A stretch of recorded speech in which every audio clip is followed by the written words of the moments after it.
Qu'est-ce que la laïcité ? Pour répondre à la question, nous allons successivement voir ce qu'elle est, puis ce qu'elle n'est pas. Tout d'abord, la laïcité, c'est la liberté de conscience, c'est-à-dire la liberté de penser ce qu'on veut. On peut être athée, humaniste, agnostique, croire en une religion, en changer ou être indifférent. C'est une liberté absolue. Mais c'est aussi la liberté de pouvoir exprimer ses convictions, à condition de respecter la loi et les libertés d'autrui. La liberté d'expression est une liberté relative. Avant 1905, pendant le régime du Concordat de Bonaparte, les Français ne pouvaient que se déclarer catholiques, protestants ou juifs, les seuls cultes reconnus et financés par l'État. Aucune autre religion n'était reconnue, encore moins l'absence de religion. Depuis la loi du 9 décembre 1905 de séparation des églises et de l'État, la liberté de croire ou de ne pas croire est assurée par la République. La laïcité, c'est aussi le libre exercice des cultes. C'est une des conséquences de la liberté d'exprimer ses convictions. Pour ceux qui le veulent, le droit d'exercer librement le culte de leur choix est protégé par la République. Nul ne peut l'empêcher, mais personne ne peut être obligé de pratiquer une religion.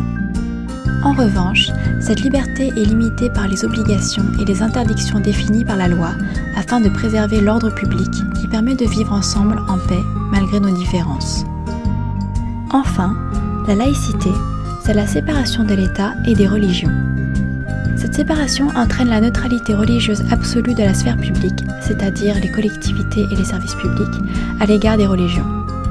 Ainsi, l'État ne reconnaît aucune religion, n'en favorise aucune et n'en discrimine aucune. La séparation de l'État et des religions implique que l'État et les collectivités publiques ne doivent verser aucune aide financière aux activités et locaux relevant de la pratique d'un culte et que les religions n'interviennent pas dans la politique. En contrepartie, les religions sont libres et les autorités n'ont pas à les influencer. Maintenant, passons en revue les fausses idées reçues sur la laïcité. La laïcité, ce n'est pas une idéologie.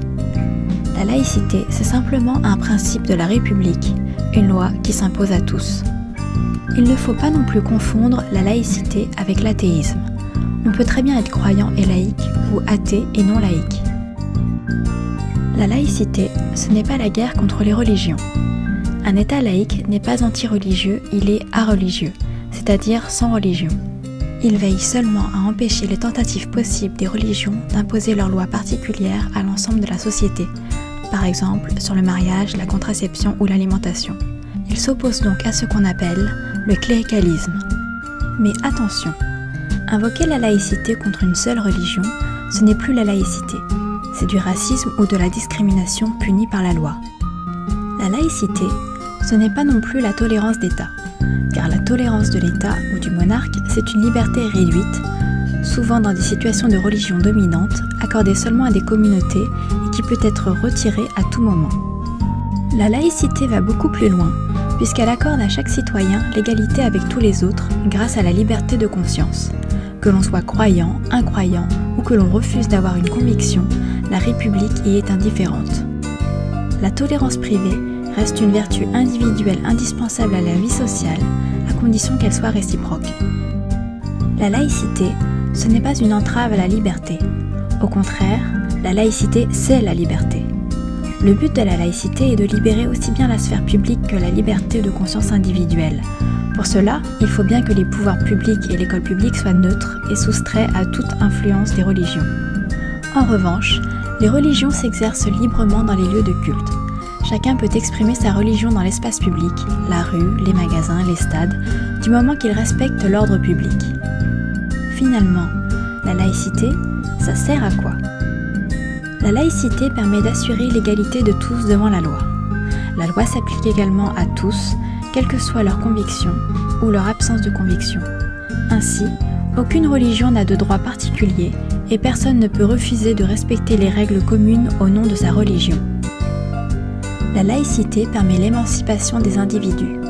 La laïcité, que ce soit celle de l'école ou celle de la République, permet à chacun de se libérer de toutes les influences qu'il n'a pas choisies, religieuses, familiales, communautaires, et de se forger librement par l'exercice de la raison ses propres convictions.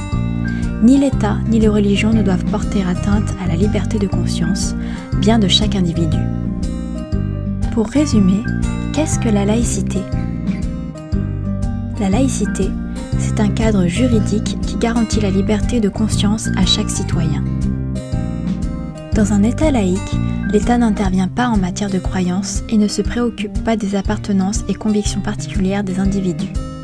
Aux individus de se regrouper en association pour organiser librement leurs convictions, mais sans argent public, sans troubler l'ordre public et sans droits différents des autres.